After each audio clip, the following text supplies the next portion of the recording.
Yeah, no, it's a good spot, no? You were the first. I have to up my game. It's like the best spot because you have and it is the water.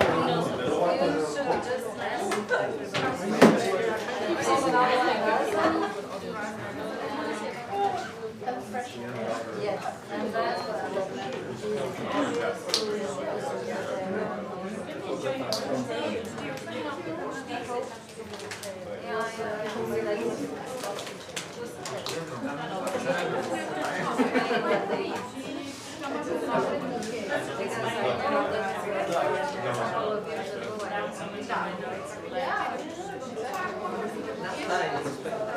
so that's usually known.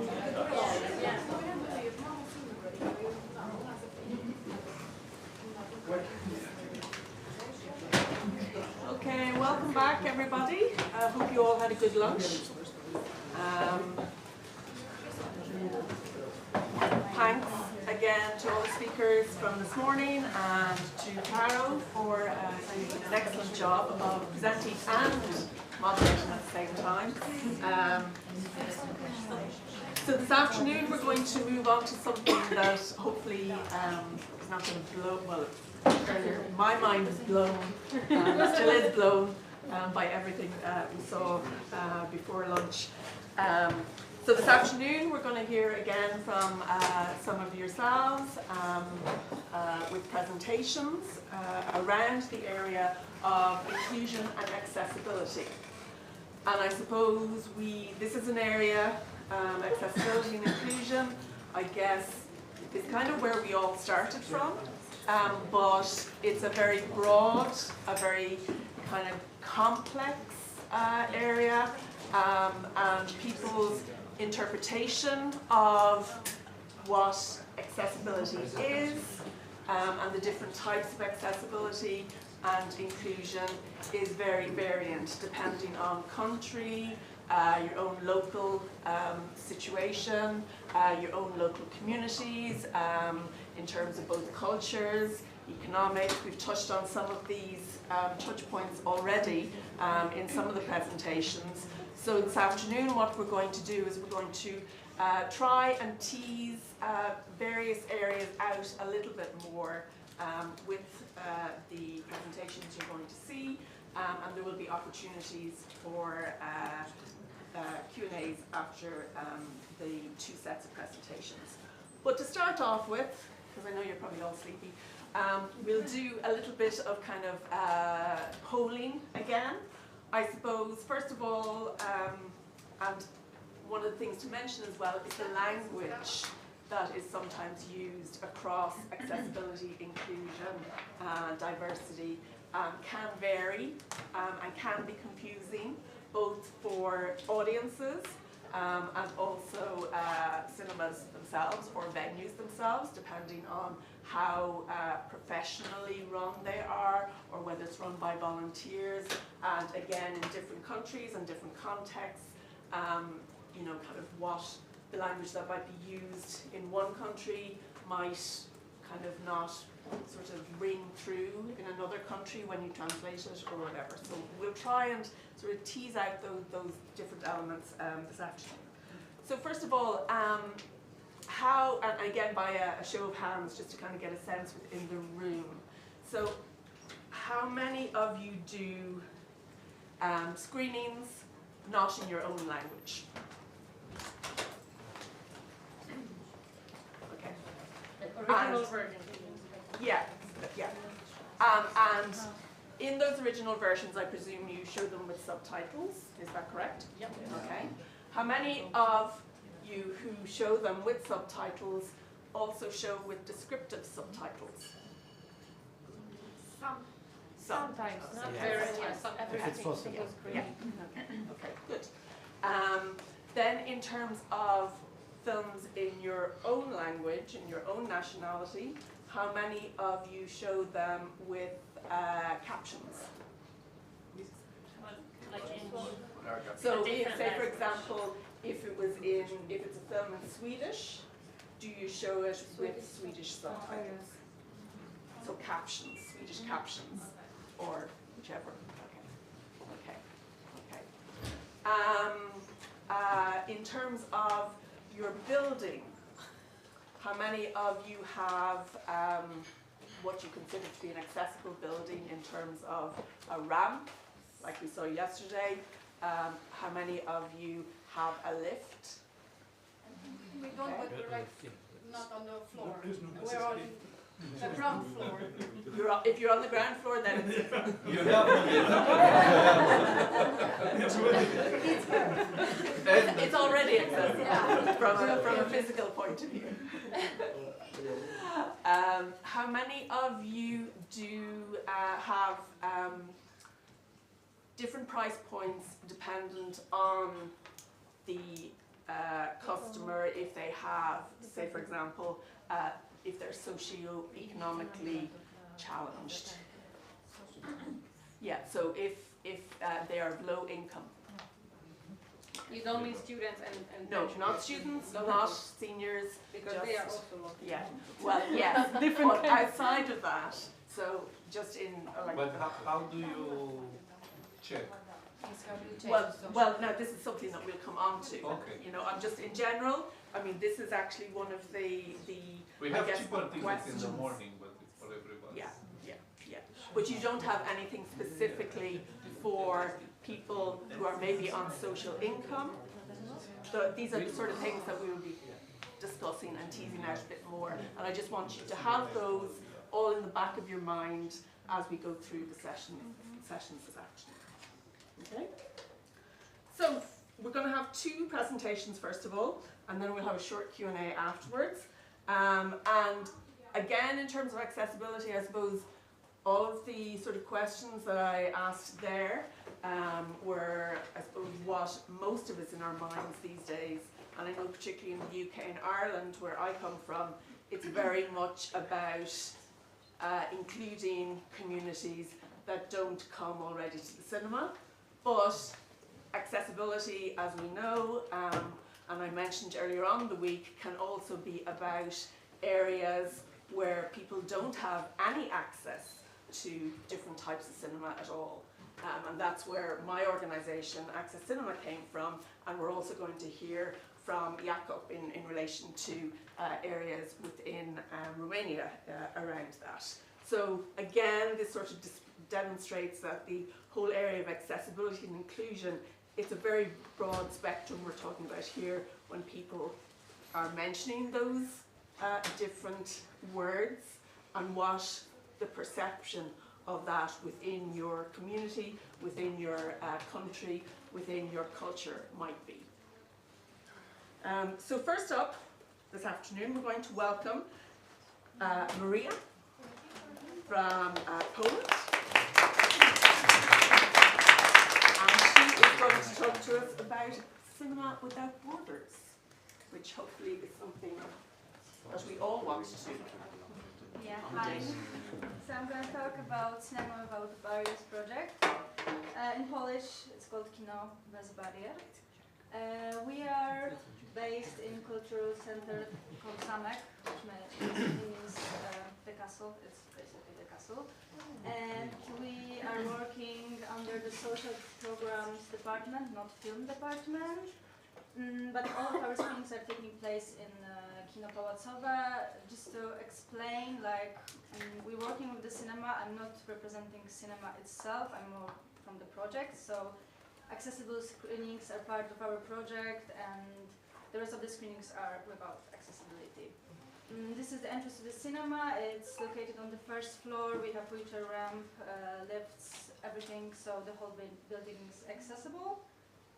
And for a little bit of history, everything started in 2018 when our department started thinking about definition of accessibility, what it is exactly, what are we thinking when we talk about accessibility. And back then it was mostly about architecture, you know, like institution had a wheelchair ramp, and they were like, oh yeah, accessible, and that's basically it.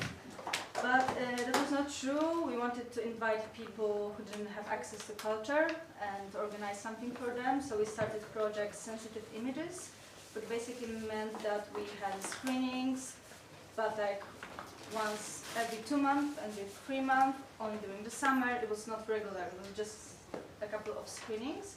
And during those screenings we met a lot of people who told us that they want to have regular opportunity to be a part of the culture and to see films.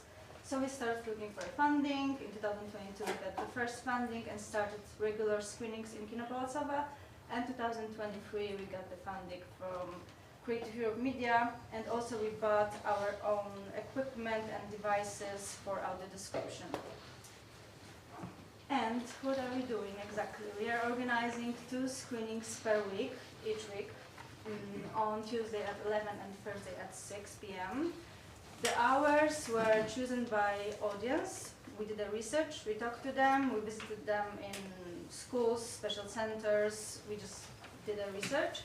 And it turned out, for example, I didn't know that for blind people, 11 is probably the best time, because after morning rush, before the evening rush, and also some of them see light, you know, so they can see like the walls and all this stuff.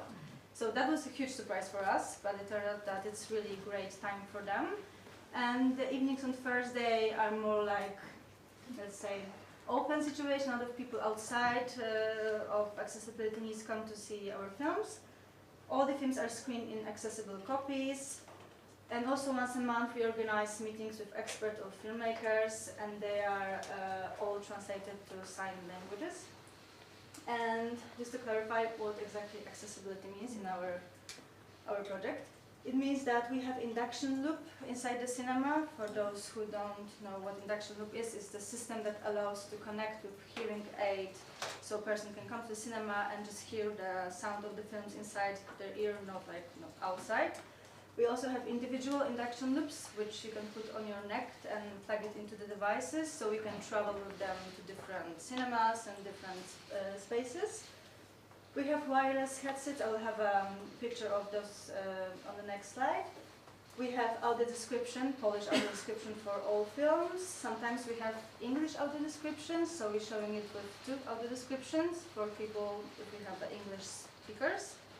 We have voiceovers for every film that is not Polish, so people can just hear, or for example seniors, they don't have to read subtitles, they can hear the voiceover in their ear. We have subtitles, Polish Sign Language translation inside the copy, like here, or live, or on separate TV screen, which we put right next to the main screen, and we synchronize film copy with the video, which is the worst, but sometimes, you know, distributors don't want to give us the files, and then we don't have the money to translate it live, so we're just doing it.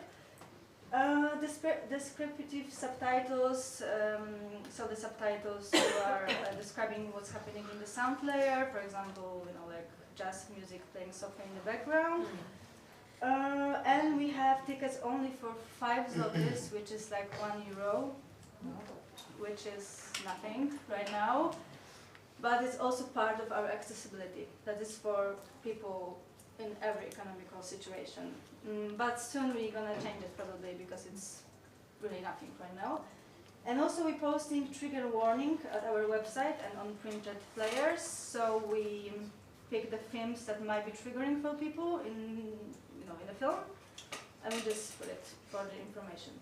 But we also have like a bar which is hidden, so you don't have to see it on the website. You just need to press that you want to see the trigger warnings to see it, because sometimes people don't want to see trigger warnings because they like getting spoilers or something like that. Here is our translator Ola, she's translating live.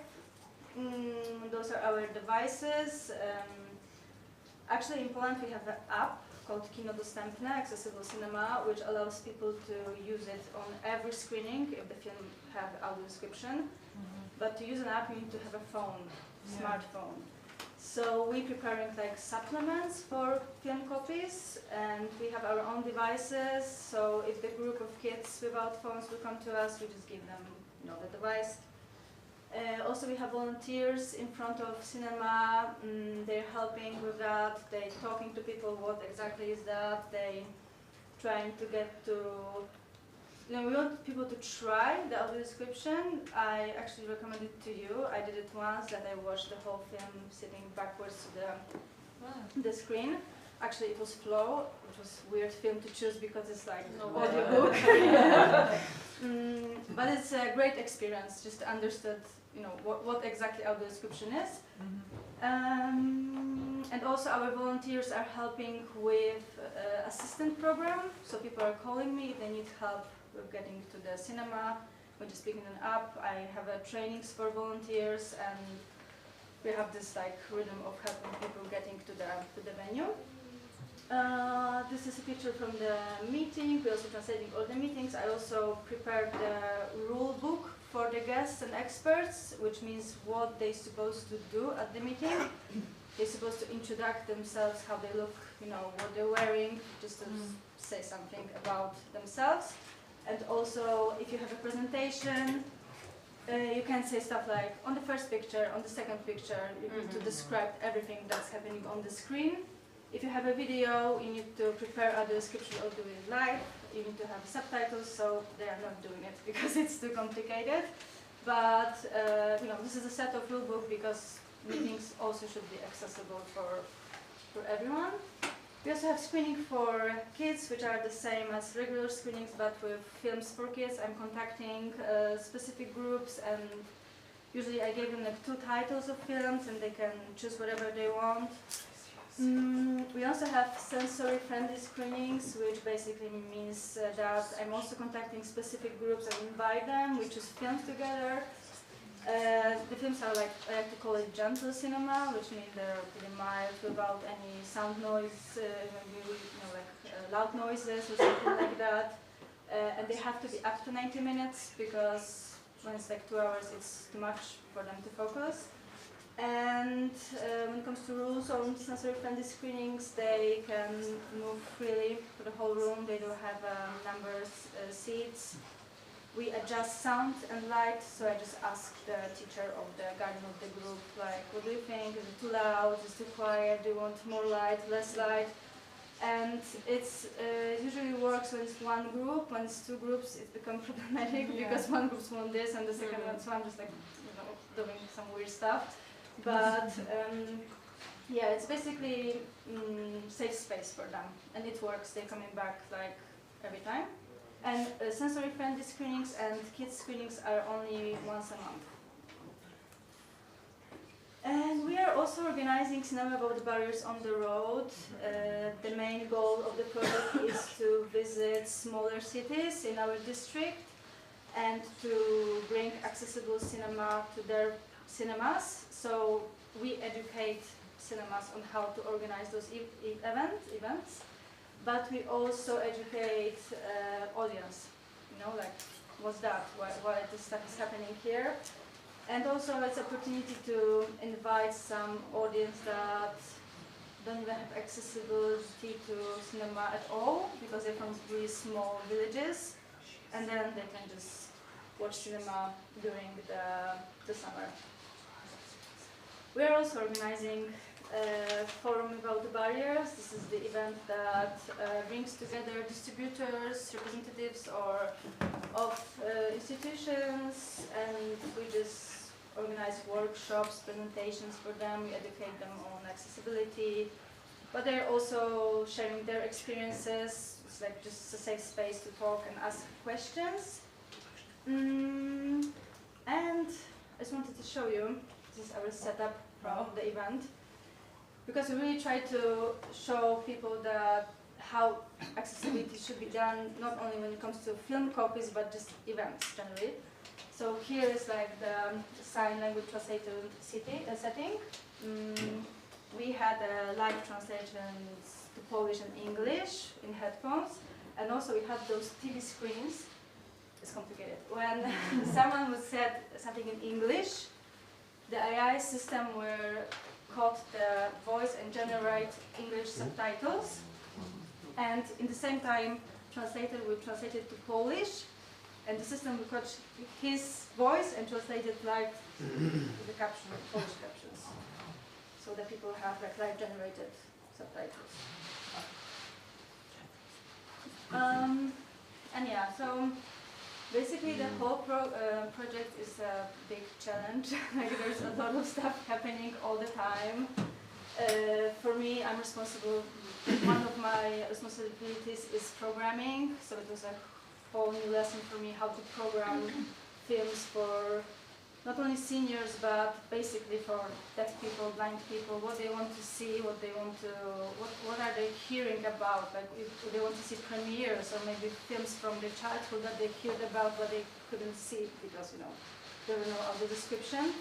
So I just learned that I need to talk to them, just like that. After the screening, talk to them and ask them. I learned, for example, that for deaf people, horror doesn't make sense because horror is based on sound. So they like don't get it. And I tried to show them also horrors. So like it's out right now. I don't show them horrors. Also another challenge is cooperation with distributors.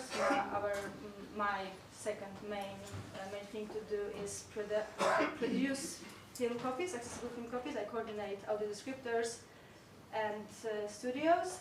And basically distributors in Poland don't want to work with us. They think it's like some weird idea that we have in our mind. So I need to be really patient with them and educate them. If they produce something, because in Poland right now you have to produce accessible copies with audio description if you get the funding from the Polish Film Institute. If they're doing that only because they have to. So then I try to screen some film and it's not prepared well, so I need to explain them what they did wrong, and they just like arguing with me. So basically it's a big challenge to communicate with them and educate, but I can say that for the last year it's changed a lot, and a lot of people really open up for working with us, and they start asking me to produce accessible copies for films who doesn't have to have these copies. Yeah, it's also related to lack of awareness inside of industry, and accessibility costs a lot of money, as we know. So yeah, we are funded, so it's different for us because this is our main thing to do. But yeah, it's expensive, so this might be a big edge of the challenge.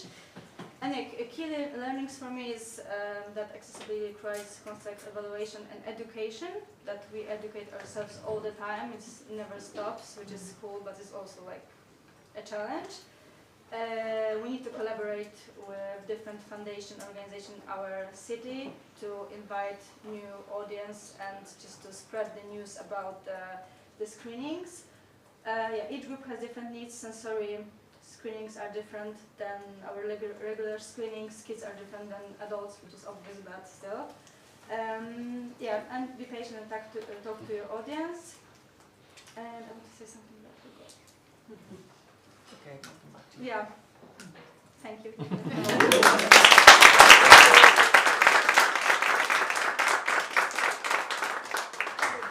Thank you, Maria. A lot to think about there, and I have a lot of questions. But before we get to that, next up we'll have Maja, who from Slovenia, from Kinodvor, that you listened to yesterday. And today she's going to talk about accessible cinema and tell us all about the trials and errors and learnings. Yes. Hello again. Kinodvor Cinema Ljubljana. I'm gonna talk about a bit how we're trying to make our cinema more accessible. As Maeve already said it well, it's an extremely giant field, extremely diverse. So in my presentation, I'm gonna mostly focus on deaf and hard of hearing and on blind and partially sighted. This doesn't mean there aren't other groups that should be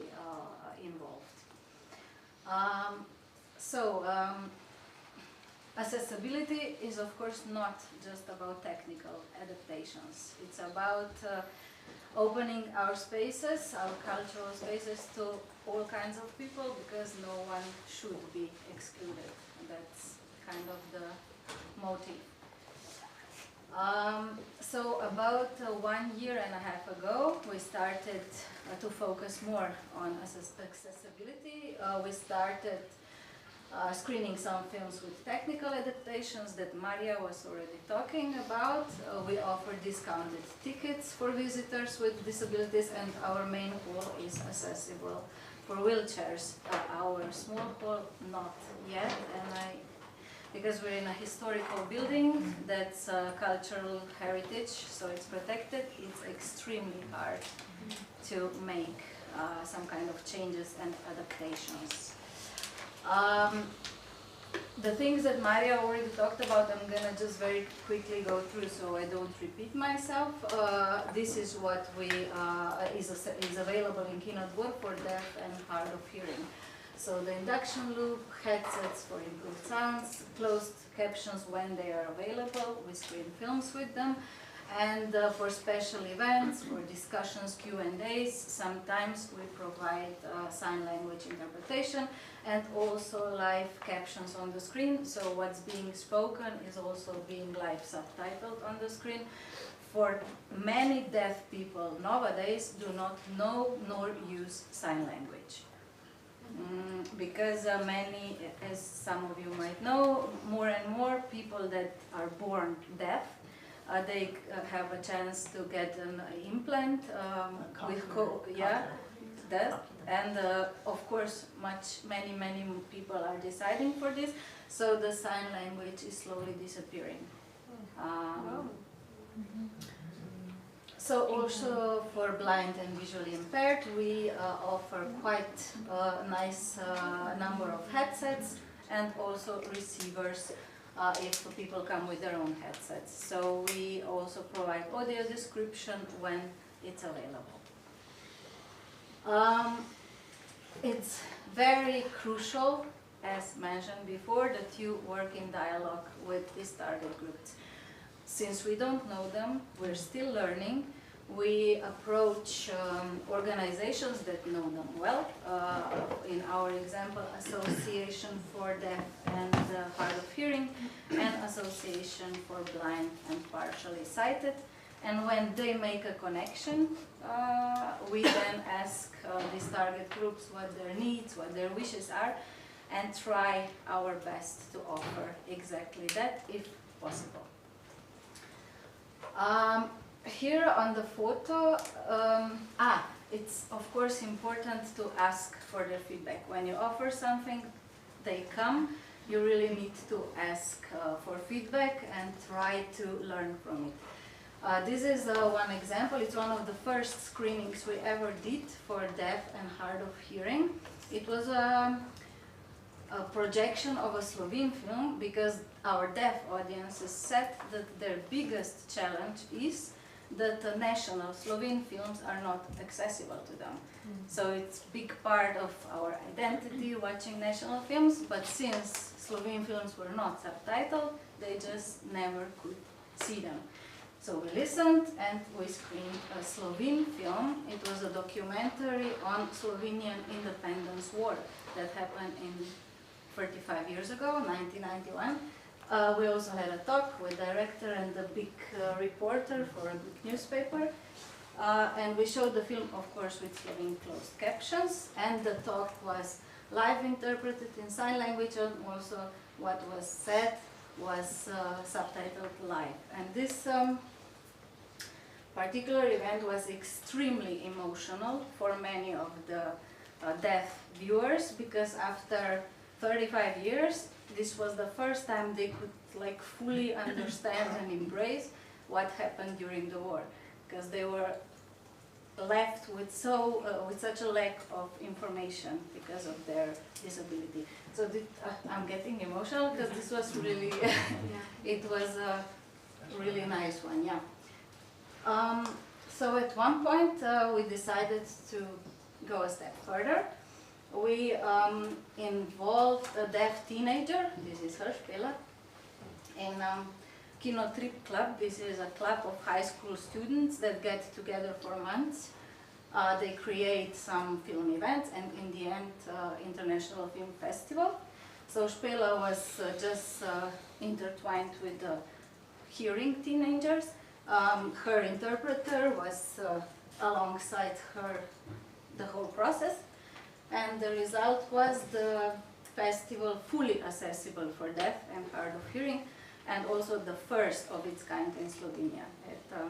This was 2 years ago, or 1.5 years ago. Yeah, after some time of trying this, we organized a training for our staff,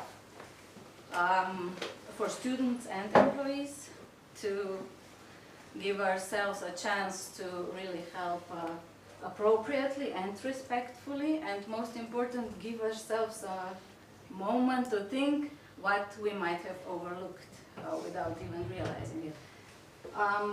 So for example, it might seem trivial, but it's not. If you want to help a blind person, you offer them a hand. Of course, they don't see the gesture. You need to ask, may I offer you my hand? And we offered a handheld microphone to a sign language interpreter, which they cannot use because they need both hands. These are small things that happen all the time because we just don't think about it, because we're lucky enough that we don't have to. So that's why it's important to always train. We did the training for deaf and hard of hearing. We had also a workshop on basics of the sign language for the whole team. And now in April there's a training for working with blind and partially sighted, also blind, for our entire team. What we learned is that, of course, deaf and blind people simply did not have a chance to go to cinema ever, basically. So building new habits takes a lot of time, a lot of work, maybe even generations. We need to realize all the time that it's not about the numbers. We must not give up. We must try and try and try. And what is also important is that we need to try to understand also their habits, everyday habits, and broader social context, because many times it happened that on paper we did everything right. We contacted them, we talked to them, we asked them what film they want to see, we asked them about a specific time that is the best for them, and no one showed up still. And then we heard the rumors from a person that is very close to the deaf community in Slovenia, that the deaf people who visited us before told them that they find our films so boring, they would rather see westerns and romantic comedies, which we of course not offer because we're an art house and we work with what we've got.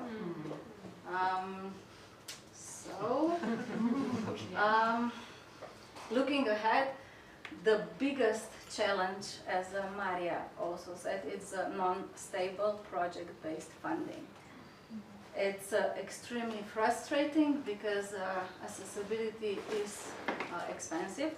Cinema Without Barriers is ending September this year, and this was also the source of a lot of content for us this year, this past year and a half. And what then? We make these bridges, we bring these people, we get this beautiful feedback from them, and then so for a short time after it ends, we will still be able to show some films that have been adapted but not screened at our place yet. It's of course not systemic solution and can only be temporary as such. So most of our energy after that will have to go to advocating for stable funding and advocating for the fact how important accessibility is. Yeah. No. Oh, sorry. Can I go back? Sorry, Alexander.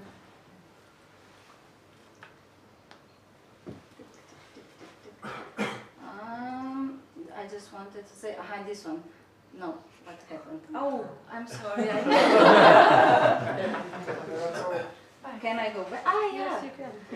This one I wanted to see, say in the photo, because in the future we, of course, want to start with sensory-friendly screenings as well. So for people with autism, dementia, and other sensory sensitivities, this was a little try of it. It was a school of deaf and partially hard of hearing school that visited us, and actually in these schools nowadays there are only rarely deaf kids. They're mostly kids with sensory sensitivities, autism, and this was a projection for them.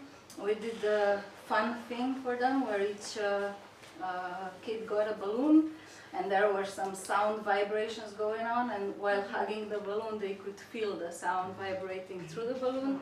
So this was very fun for them.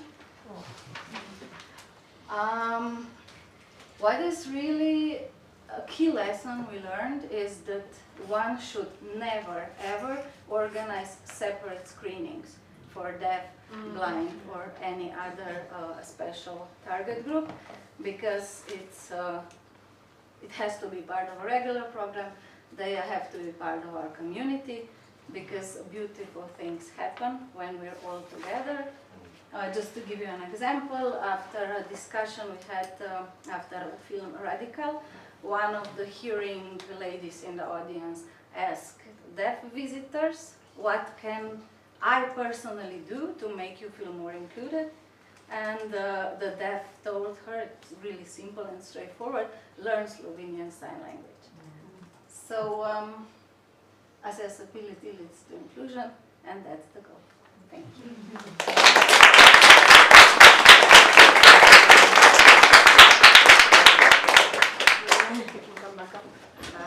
So we'll have a short Q&A. We have about 5 minutes or so. So you both touched on the fact that accessibility obviously is so important in terms of within both of your venues, but also it has required a huge amount of investment, both funding and also resources. Can you give an idea of what sort of amounts of money in terms of investment, ballpark, do you know, from the project? Yeah, it's we in Kinodvor are very, very privileged, and we need to realize that, because the municipality of Ljubljana, where the cinema owned by municipality, so they part fund us, and they also a year and a half ago started to fund a paycheck for one person, Živa, she was in the last slide, who can part-time of her job deals with accessibility. So that's a big investment, very precious. And for the content itself, so far we've received many content from the Cinema Without Barriers project, and the same as in Poland, also Slovenian Film Center that funds Slovenian films has a rule that each film funded needs to have Slovene closed captions and Slovene audio description. But although this rule exists, the awareness is extremely low.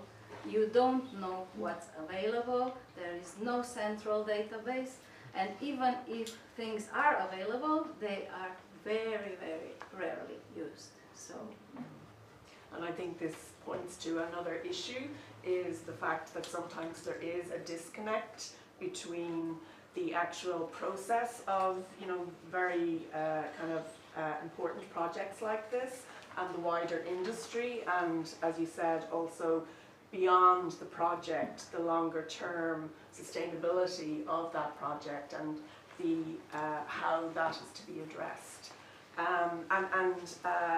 In your cinema, Maria, is it yourself? How many people are involved in delivering the accessible program? I mean, I think we're also pretty privileged because we are also co-funded by our institution. So we have resources inside the institution, like the whole cinema workers. But in the project, there is me and also Joanna.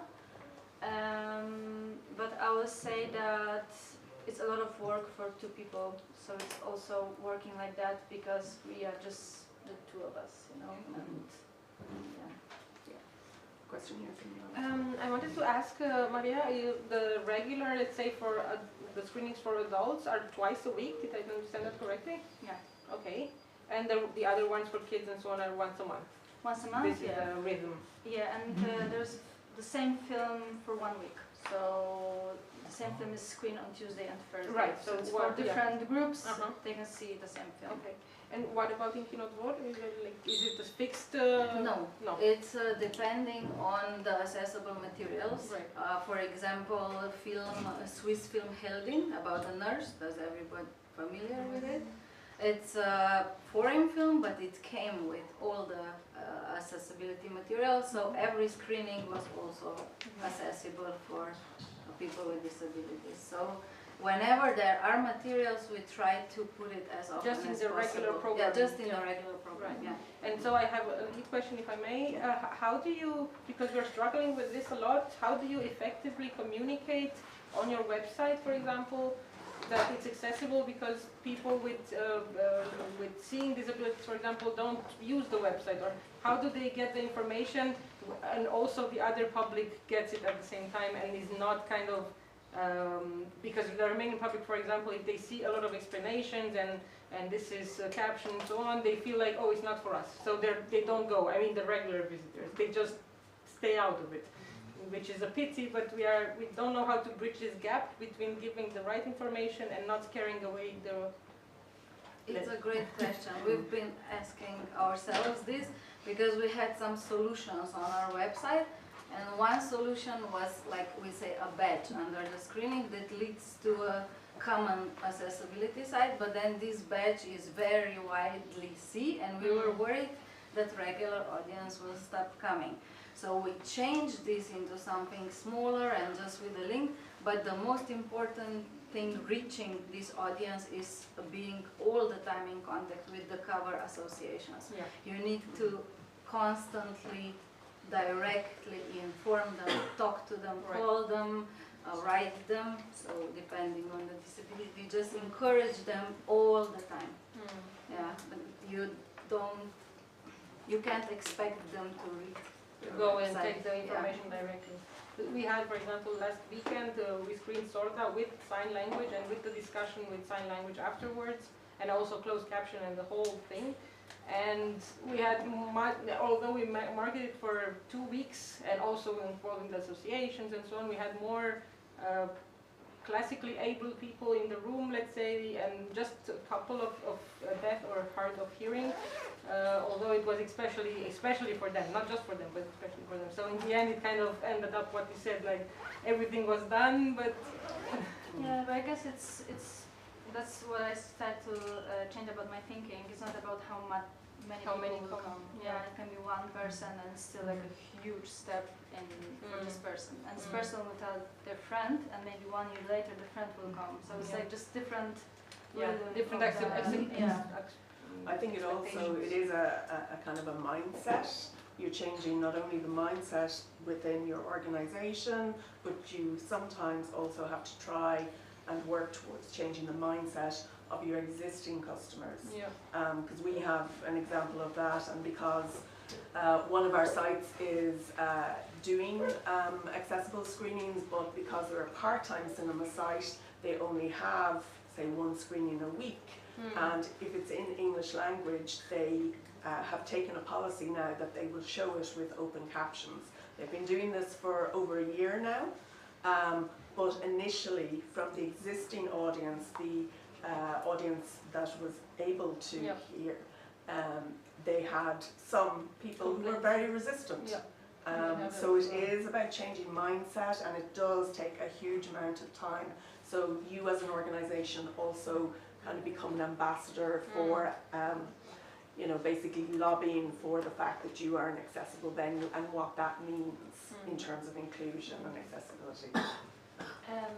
My question is about how, like, when you list trigger warnings on your website, how do you decide what is the What, trigger yeah, warning? what a trigger warning is, because it must be so individual. It is very difficult. There's a huge discussion about trigger warnings right now, how we should communicate it. Is it like great that we spoil some stuff that's happening inside the film? That's why we're doing the hidden bar, Yeah. so you can decide. But I'm doing it. It's like a freestyle. Like I'm deciding what I'm gonna put inside.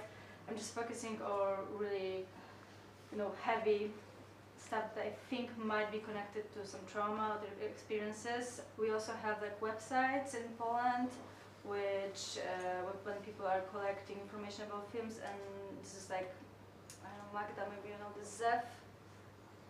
Yeah, this is like an organization that educate kids, and they also have a website with age category, and they like picking the trigger warnings. So I'm also basing my choices on their website. Film Education Association. Yeah, or Film something. Education Association. Before I ask a question, I would like to mention about another activity, because in Poland, for Polish public cultural institution is a huge topic, accessibility. But not only accessibility for deaf, for blind, for people on wheelchair, but also for people in autism spectrum. So we are preparing some kind like pre-guide, guide for people who would like to know how building looks, where can we park, how room looks, what about noise in our rooms. So this pre-guide for people in autism spectrum is more and more popular in Poland also. But I have a question, because you mentioned about discount. What about the price, exact price in your cinema? Because Maria mentioned about €1. In my cinema is €3, but with normal ticket is €6. But what about your price for this screening? 6.30 is the normal price in our cinema. So for people with disabilities it's 2.70, but the people accompanying them, so usually they have someone bringing them, it's for free. Free. So yeah. For us, it's everyone. Person and the company is free.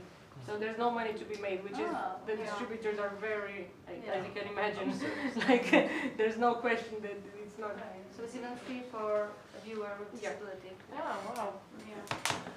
Just one, any other last questions before, because I'm just conscious of time. I just have one last question for you, Maria, because you were talking about the touring element as well, bringing the project or the films to other smaller community venues. Are they all DCP enabled venues or not? Yeah, they're supposed to be, but okay. then turning out that they are not, for example. So we are traveling with our technical crew, and we're just doing crazy stuff and try to work it out. Yeah, because one thing that we have experienced in Ireland is that even when there might be accessible versions for DCP, then the distributor or the rights holder may not have thought at all about non-DCP sites, and therefore are not necessarily, by the time they've got to that part of the cycle of the film, they consider it too expensive or don't want to invest in producing accessible version for non-DCP. So part of the conversation that we're trying to initiate with the funders, who, as you both mentioned, when it's national films, now often there's a requirement for the producers of the film to deliver accessible versions, but to actually kickstart that conversation about, all versions, non-DCP, DCP, so that should be in the criteria from the very beginning of the production kind of awarding and so on. Okay. Any other comments or questions? It's a massive area, and if further comments or questions do come up, it's not really a question, it's just thank you for doing this. Yeah, putting all the great. efforts. Like I feel like even listening to you and also during the break, I'm realizing how much of a blind spot I've had.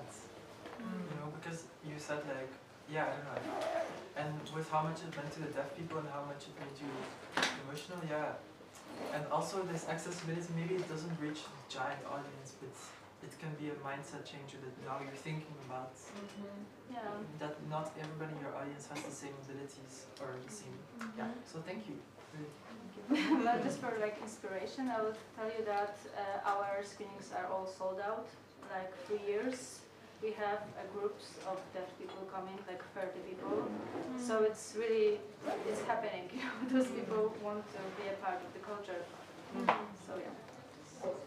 Thank you very much. Thank you.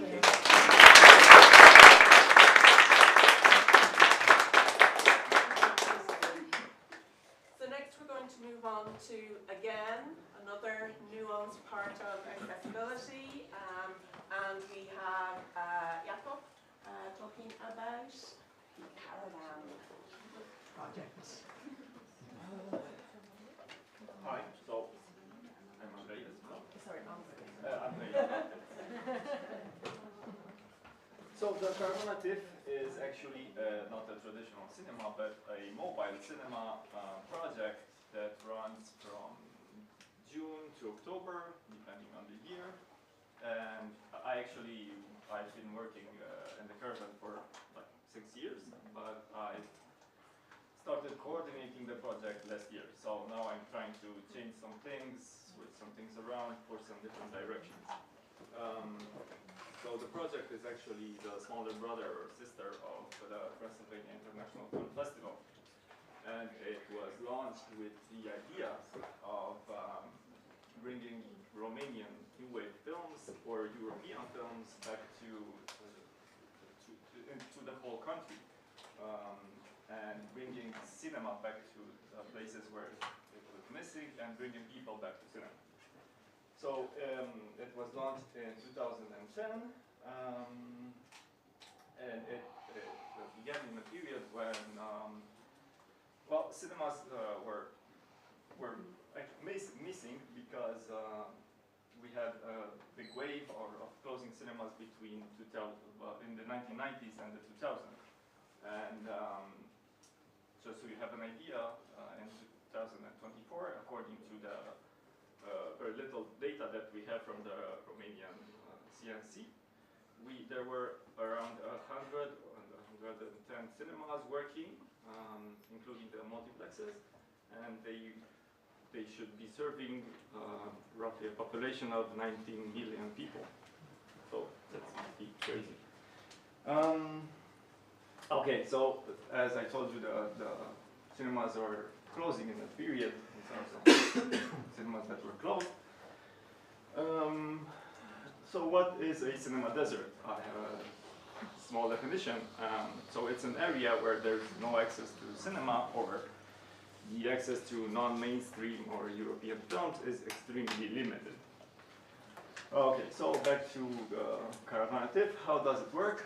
Well, we basically take our equipment, we put it in a van, meaning the screen, projector and speakers, and it's being set up from city to city, in city centers, in parks or private parking lots or whatever, and we have 2 or 3 evenings of screenings, of free screenings for public, mainly free screenings. Financing-wise, well, we have general financing that usually comes from the Romanian CNC, but it's a very small amount of money. And we also have some sponsors that sponsor the whole event. Our main source of financing is actually the local financing, so from the local administrations where we go and make the events happen. And also some local financing from the sponsors that have some interest in different cities or villages or places. And then we are also flexible because sometimes we don't have enough finances, so we sometimes make screenings where people can buy tickets, but this mostly happens in larger cities where there's also maybe a cinema, but not an art house cinema. Okay, so who is part of our audience? Well, the short answer is we have literally every type of public, and that means it's pretty difficult to satisfy everybody. even though the screenings are free. So on a smaller scale, the public is different depending on where we are, depending on how developed the city is, the demographics of the city, whether it has a cinema or not, whether other types of events are happening in the city. Naturally, well, in the bigger cities, which are more developed or have university centers, it's easier to program the European films, which are a bit more challenging. Whereas in the smaller cities, which are underdeveloped cities or rural areas, it's difficult, because these are the cinema deserts that we were talking about. So, what kind of films do people in cinema deserts prefer and are used to? Well, hope you like the transition. Yeah. So, well, I can tell you that they definitely are not used to European films. They're actually most of the time scared of European films, and that's maybe because it's a language that they're not used to, or because the action of the film is quite different to what they're used to, or other things. So naturally, the people here are used to seeing these kind of films, in Romania at least, on TV. They watch American blockbusters, and that's what they're used to. And in the past few years, with the streaming platforms, they continue watching the same type of films. So people are also not used to going to cinema. Okay, so how do we engage with this type of public? Well, I think as Joanna also mentioned yesterday, and this is something that I really like to emphasize a lot, we don't just show up in a place and we screen some films, or we put up the screen and we play a film. It's because it's not just about that. It's not just about cinema.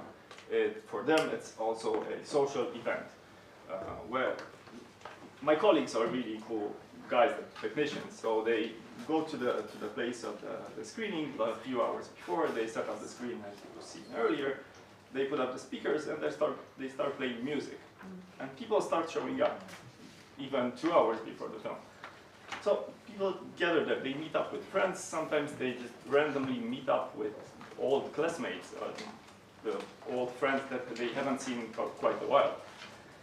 So we basically offer them a context where they can also socialize. So they come to see a film, but they also socialize. Back to the films, how do we choose the films for them?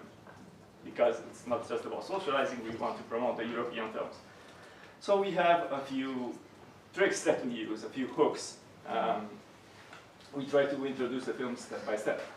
So one of the ways, one of the things we try to do is show them a Romanian film, which is not necessarily a commercial film, but it's closer to a European film. So they get used to a European film, but in a more familiar way with the language that they can understand and so on. Another thing that we do is we take a general audience film, which is targeted for the young audience, and we promote it as a film for the entire family. So this way, people will understand, and they will take their whole family. So they take their children, their parents, their grandparents, and they'll come to the film, and they will have a great time. But they won't just have a great time because the film is really good. They'll have a great time because they're doing this together in a context which is new for them, maybe. So it's something that's memorable and that will stay with them for a long time.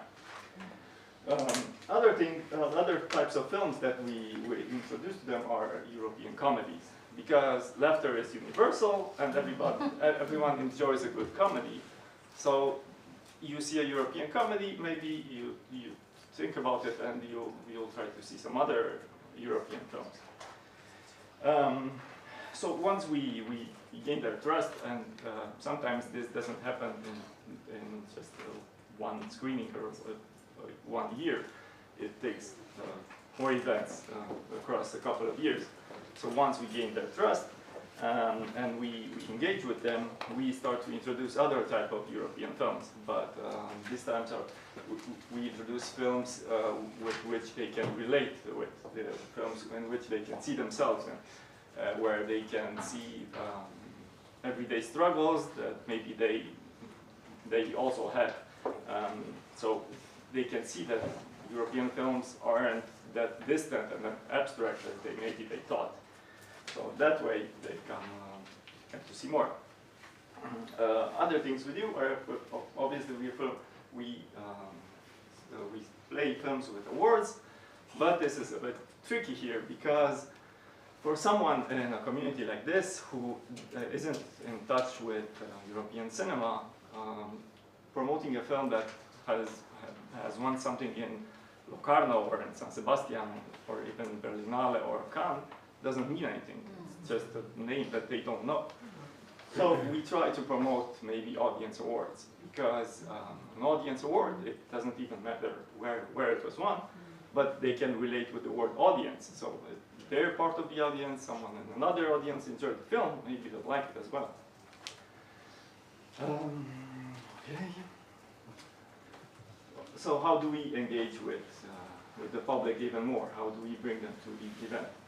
Well, introductions or someone saying something at the end of the film I think is really important, or even a Q&A with someone from the film team or with an NGO who knows something about the subject of the film or an expert helps a lot the public engage with the film. And at the end of the film, they should be asking themselves some questions. They should thinking about different perspectives of the film. What I like to say is that they don't just see the film and that's it. They should leave with the film inside of their minds. So they go home with the film. Other important things are local press and local influencers who they can also relate with. So if the local press promotes our event, people in the community will understand that this is not just an event that's happening, it's an event that's happening for them in the community that they're part of. Sponsors and partners are important for someone that doesn't know anything about the event that we're organizing. But you see the logo of a sponsor that maybe you know, you say, okay, this is something that I know, I can relate it, let's see what's going on. If Lidl is promoting this event, it might be interesting. And sometimes sponsors or partners have activities, or they give us beanbags for people to sit in, or Lidl actually sometimes comes and gives out peanuts before the film. So it's another way of engaging with the public. Okay, so my conclusion is that we take it step by step. We try to understand each community and introduce European films gradually, so that every body inside the community enjoys them. We use everything we can to get our public's attention and to produce more than just a film screening and to turn it into a social event. And with this way, we also try to show the authorities that maybe a cinema is needed there and the public is interested in having a cinema and maybe even in European films. And this is how I hope to get from cinema desert to a cinema dessert. Yeah. Thank you.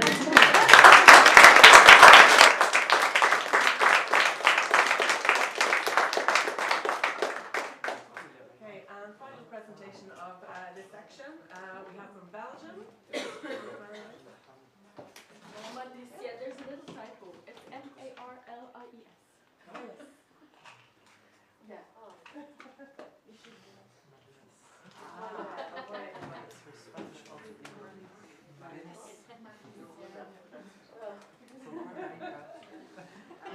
You're going to talk a little bit about social inclusion and the idea of delayed ticket and what worked, what didn't.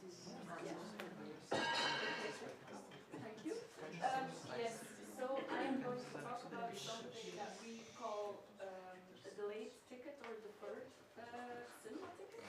maybe just some context, because I know the questions will come. What is our rate? We have a regular rate of 10 euros. We have a rate for people who are plus 65 years old, which is 9 euros.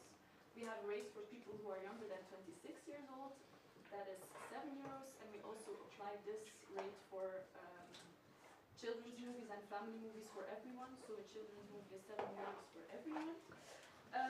We have a subscription model which is not Cineville, which is 20 euros a month.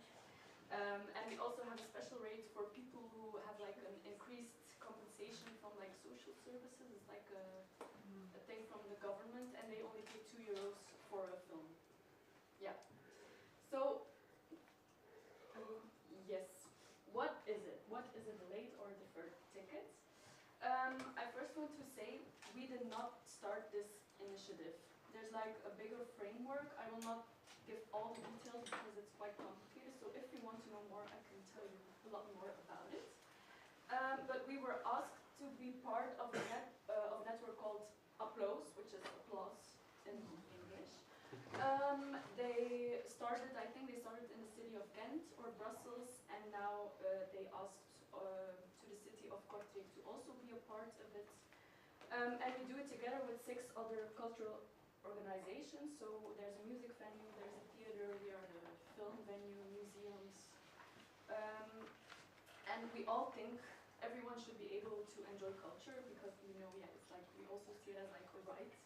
So we put our hands together, and together with these cultural organizations, we are joining forces to offer people a delayed ticket. We want to make culture more accessible. So, what is it exactly? This is the next. A delayed or deferred ticket is a ticket that is paid by someone, and someone else can use it for a film screening, or a museum visit, or a theater performance. So someone else pays a ticket for somebody else. Why and for who? I have a lot of pictures. In the description it says for low income spectators, but we think it's much broader than that, because we want, we know that there's a lot of barriers. There can be the barrier of language. Sometimes there's limited mobility, people don't get to the venue, or they don't know how to get there alone. There's a lack of experience, sometimes there's social isolation, there's of course financial vulnerability, and then there's also an overwhelming range of options, and people maybe just stay home because it is all too much. There are some other examples. Maybe you know someone who could really do with a cultural outing. Maybe you have a friend who wants to escape like the daily grind, or maybe you just know someone who can use some social contact, and you take them along on a cinema trip, but you can ask for a delay ticket for them, so it works for both. So whether you're going through a difficult time, or if you're having like financial struggles or physical disability, or maybe you're new to the city, you look for a company, you can discover culture this way, step by step, because we think it should be accessible to everyone. This all looks nice in an ideal world. But, so we think it's for, the delayed ticket, we think it's for everyone. Everyone can use it. We don't have restrictions for it. There were 2 big struggles. Don't laugh. We had a lack of donations, but there was also no demand for delayed tickets. Like the 2 biggest things for this project, we didn't have. We started, so first we started to get donations by a QR code. This is like in the graphic design of the project of Applause. We put it next to our cash register, and people could scan the QR code, make a donation, and then it says je trakteert iemand op een ticket, you buy someone a ticket. This didn't work. After that, we did a more old school approach. We put a jar, we already put some money in it, because when you see money, we put it next to the ticketing booth. It also didn't work. And also the Grupa Cinemas.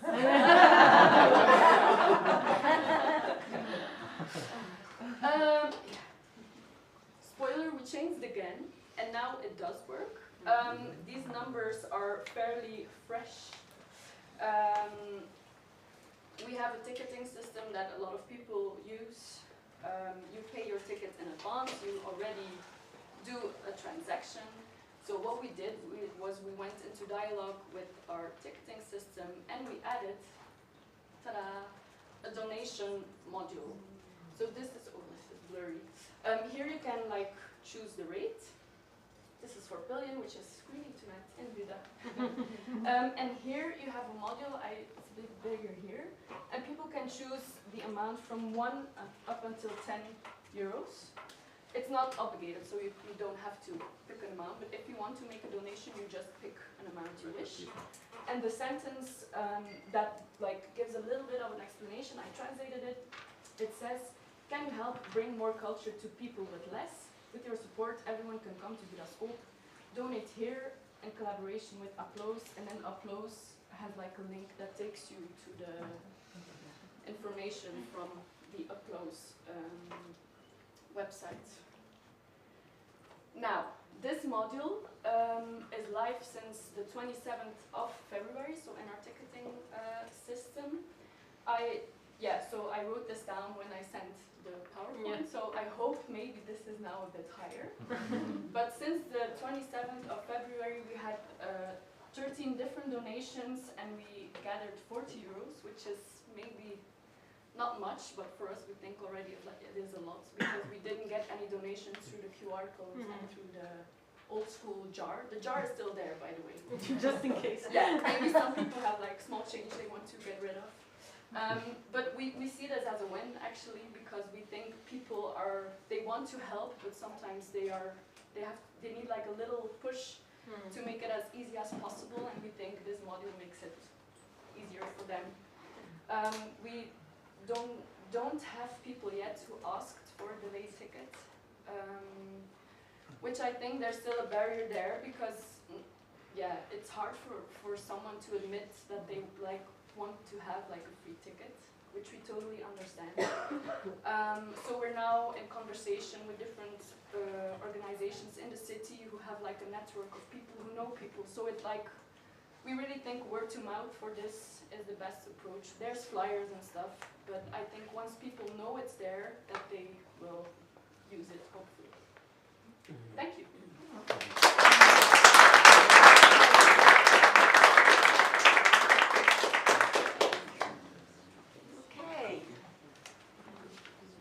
Can I ask how long was the project running with the donation and jar, and before that the QR code? So we started last year in November, and there's flyers. Yeah, we started in November last year. And now, sorry. So yeah, not that long, but we noticed it's not working. The other organizations also had some struggles, and there was one that had like the module with the donations, and we're like, we have to implement this. And now we hope it's like, it needs to get some more attention in the city of Kortrijk. It's already quite known, I think, in Ghent. Yeah. But yeah, it's a starting project, really. Yeah. And did you get any feedback from your existing customers? Were they aware of it, do you think? No. We haven't, like, I was also thinking we could like do like a little trailer, but we also have like another way where people can donate. It's like, I think it's also hard, like where do you draw the line for like asking people for money all the time? Yeah. So now we don't really do like an active campaign, because when people scroll on their mobile, it's more clear even on mobile when you buy a ticket. It's there, and if they want, they can donate, yeah. But we don't really do an active campaign right now for it. Yeah, about the outdoor screenings, how do you convince how do you get the rights for the movies? And how do you convince the distributors? Do you pay them anything? We pay them a flat fee for the screenings. They are always fully free? Most of the times, yeah, especially in places where people don't go to a cinema because they don't have a cinema. And how do you choose the city you're going to visit?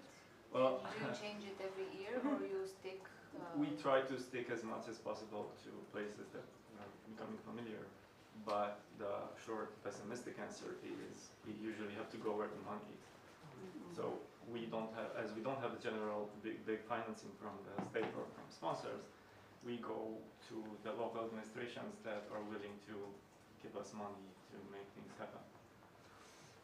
So, Yes, I also have a question for Andrei about the cinema deserts. I kind of wonder how these cinema deserts come to be, in the sense that apparently there is a demand for cinema screenings, but then they disappeared. And I wondered, are you doing any research? Are you going to make a report for the country or the European Union to say that there is a demand to bring back cinemas in those areas?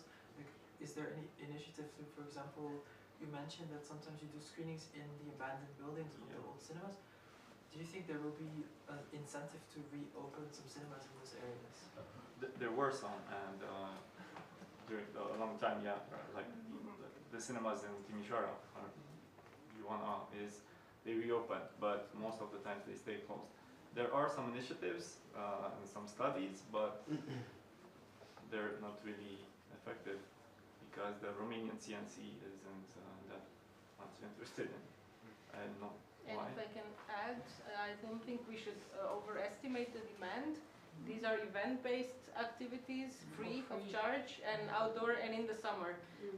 From jumping from that to opening a regular cinema where people will actually go and pay a ticket, it's a huge gap. It's a lot of, like, you cannot even compare. So it's a start, and it's something for the authorities to think, but there's no automatic conclusion that, oh my God, look, people showed up for a film, let me put my money in the cinema and make it operational for next year. No mayor thinks like that, unfortunately. And there's no state funding for this, so it has to be local money, which always is a problem.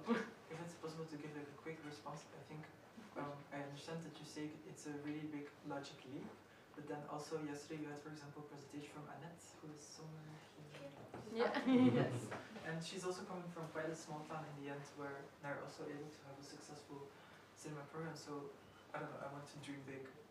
But I understand your reluctance, of course. Yeah, I mean, I'm the example that it actually works, but it's way more complicated than just, you know, and I think Annette Cinema, it's been there for a long time, right? Like, it's not something that has popped up in the last... The center is 12 years. Yeah. And the city has a tradition of culture. Yeah. Yeah. So I think the fact that the demand was there is maybe I'm supposing, more verifiable in the city of Annette, where there's a cultural tradition, compared to the cinema there's Andrei was speaking of, where there is no cultural activity at all. Like, there's nothing. People don't even think about it anymore, unfortunately. They aren't used to going to the cinema, even if you open a cinema. Because for them it's really comfortable to just sit on their couch and watch the TV. So there's no theater, there's nothing, like it's... And how often do you visit a particular location, and how often are you there for? Is it a number of days? Yeah, usually 2 or 3 days. Yeah. Okay.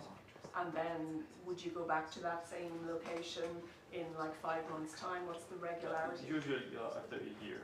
So as we run throughout the summer, we go all summer. Yeah. So again, you're talking about, you know, kind of 2 or 3 days of strong cinema audiences.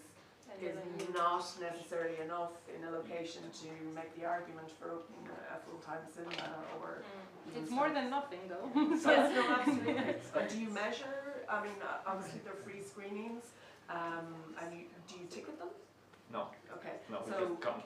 Okay, so nobody's going around going 1, 2, 3, 4. You approximate. Okay. There were 2 questions here. I have a question to Mariles. How much would you charge for a delayed ticket? Like, someone wants to take one? Yeah, Which category of your... see it as a gift card. In our registering system, we see it as a €10 gift card. Okay, so like like full one price. ticket would be €10, but you Yeah. take it from the donation pot. Yeah. And then, okay. But even if the donation pot is empty, we want to give everyone a ticket. We then just pay it ourselves. Yeah. I just wanted to add something about what Flora was saying, because we did have some mapping in Romania Slovenia about the cinemas, if you're interested in the... And there was a very lovely documentary a few years back. It was called Cinema Mon Amour, about a guy having all cinema and trying to keep it alive, but it was just him and the cleaning lady and like the popcorn lady, and like the three of them were coming every day to the cinema, screening movies from themselves basically, because nobody else was coming, and they were still doing it together and trying to keep it alive. And so that's like a metaphor for what happened with all of the cinemas in the country, because many of them they were closed for lack of interest from the communities. Cinema Mon Amour, it's called a documentary. It's a story about an employee that's really falling in love with cinema, and he tries to keep it alive, but he doesn't really have the response from the public. And also in rural areas, they don't have cinemas, but they have like house of cultures, which could be also used for cinemas, and they could be used for theater, and they could be used for concerts and everything. But they're actually mostly used for weddings and funeral parties and stuff like that. So if the local Speeches of the mayor. If the local communities would want to do stuff in a place, they would have the place. So they don't really, so like you said, there's not a need. I just want to add that I think the problem is not that it's just about cinema desert, it's cultural desert. People aren't used to and we know local authorities. So unless there is a direct link or incentive with the local, well, big cities are a different story, but a small town that has the same mayor for 15 years, unless it's like the mayor's cousin, this is like the majority, but of course there are exceptions, like the biggest cinema in Bucharest, the old one, Patria. The employees there, they were stealing the money for the tickets. So it had everything, it had full screenings, but they were reporting 20 tickets.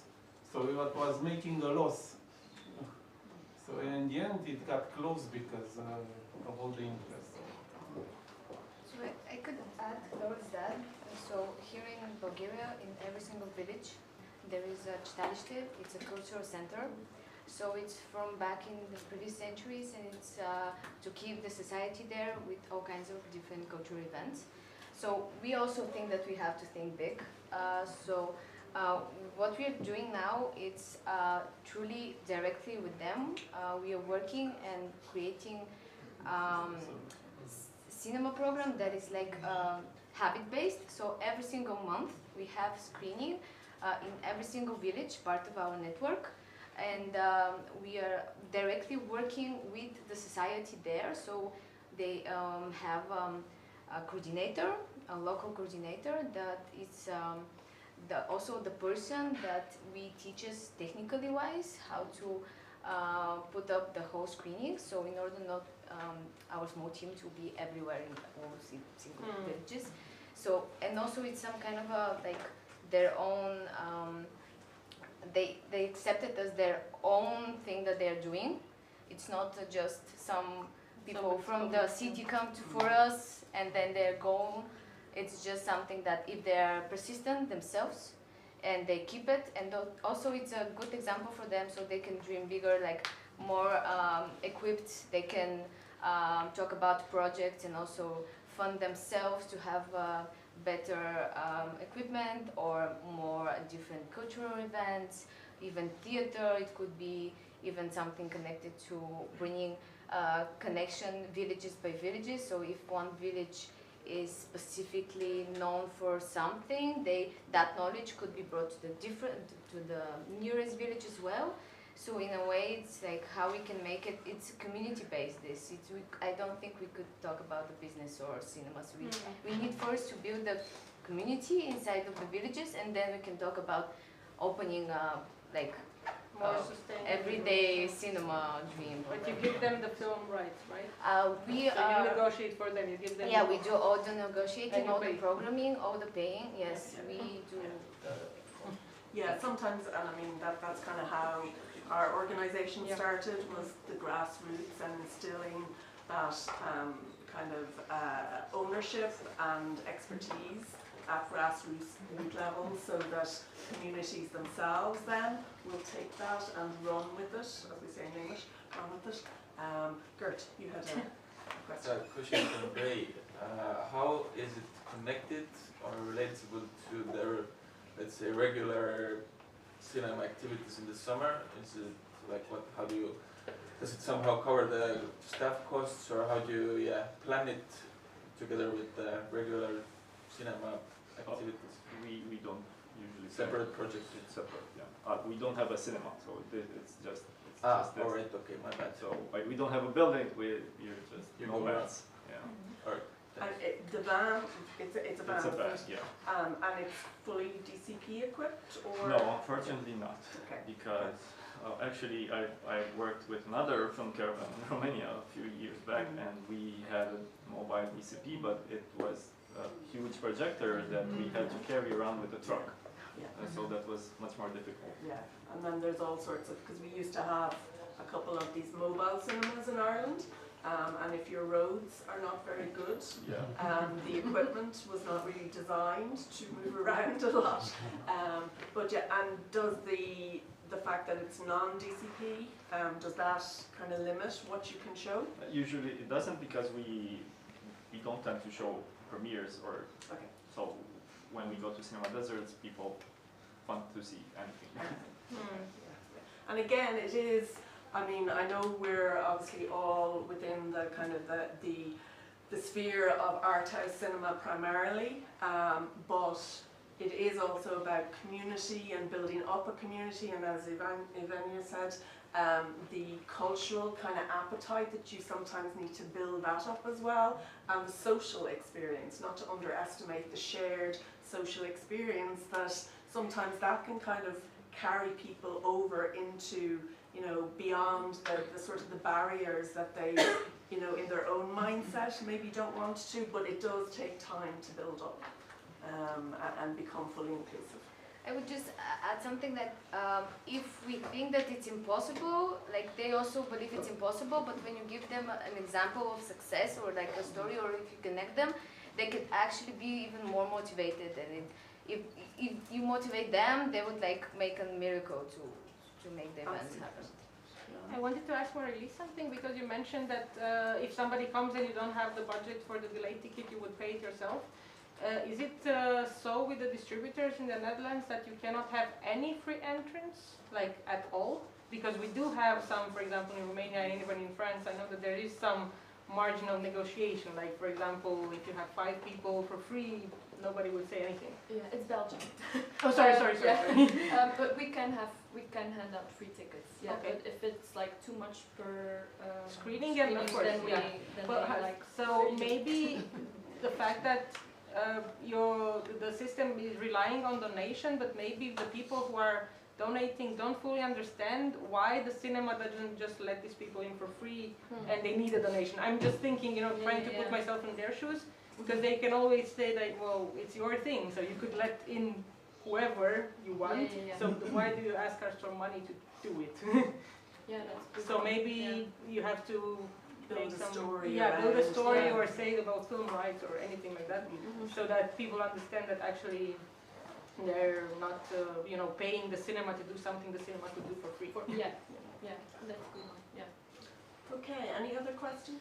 I just wanted to add something, because I think your example is also inspiring to adapt in your own city, but then look at neighborhoods where people feel like it's a big step to go to a cinema, for example. And we are now doing a project with an association, or I don't know if it's an association. It's called Quiet Maastricht, and they connect with an audience that have, it's a poor community of people, and so we do a series of films inside their own, how do you say buurthuis? Community center. Yeah, like a small community center, and so we start showing films there, and we build a connection between the people there, and then I think after 5 screenings, we bring them to our cinema. So yeah.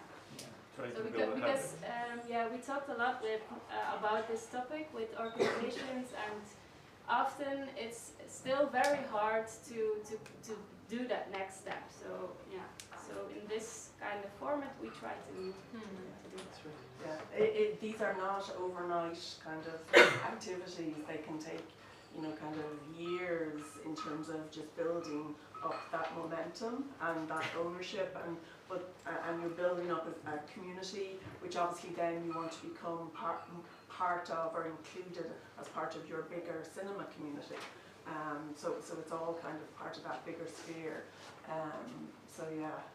Anything else? I think I see some faces hanging for coffee. Raise your comment. I'll be very quick. For Mariles, I think Mariles, it's a beautiful initiative. I started immediately to think about how we bring it back to the cinema, but maybe how to help it roll. But I don't know if your countries have it as well, inspired also by Alejandro's yesterday, Serve Cines. There's an initiative, informal initiative, around bars, delayed beer, delayed coffee. So you come for coffee and you say, and one for a friend. And this friend comes. It's the same framework. So, So maybe use the example. Use this, like maybe people know it more, and then it's much easier to then take it as your own, and then more people will use the like same. a brochure. So it started as places like you can have free water there, you can charge your phone over there, you can have free lockers there. When it's like cold in winter, you can warm up there. So there's like a bigger framework, and it's hartelijk plekken. I don't know how to translate it. It's just like warm places. So we are part of these warm places, which is not only cultural institutions, but are also like bars, Everyday service shops, and they started with these delayed tickets and asked us to be part of it. So it's like much bigger than only the tickets. But I think it's not something you have to wait for. I think you can implement it yourself, even if this framework is not there. But yeah, it helps, of course, if you have like a more broader perspective. We have two last. I just wanted to say that we have also kind of a system like this, but it's like, I don't know when it started or how it started or why it's like a good system, because it's there since I'm at the cinema, but we call it karma tickets, and it's just a physical box where there's a small description of like what are those tickets, and like one ticket costs €5, but you can throw in as much as you want. And sometimes people, they just come and ask for a ticket because they don't have the money, so some other person's money gets used.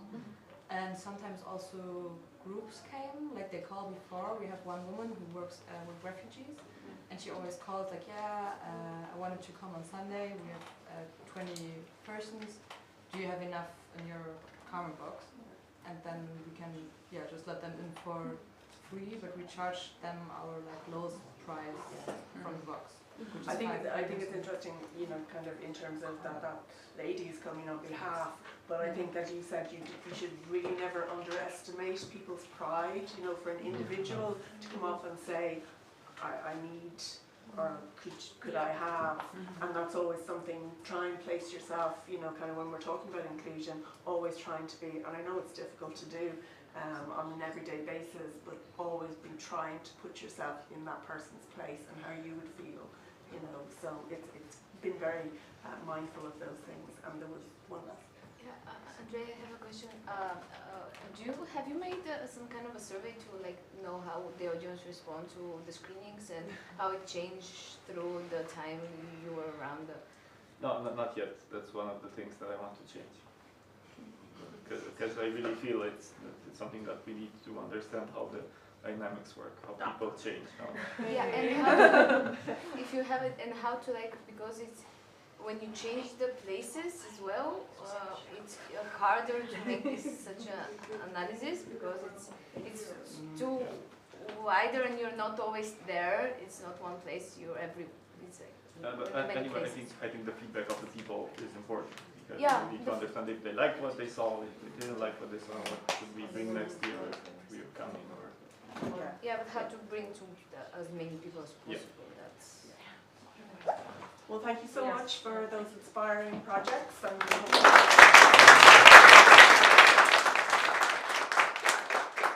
we'd be pleased to know that it is now coffee break, or tea for those, or for those that are non-caffeinated.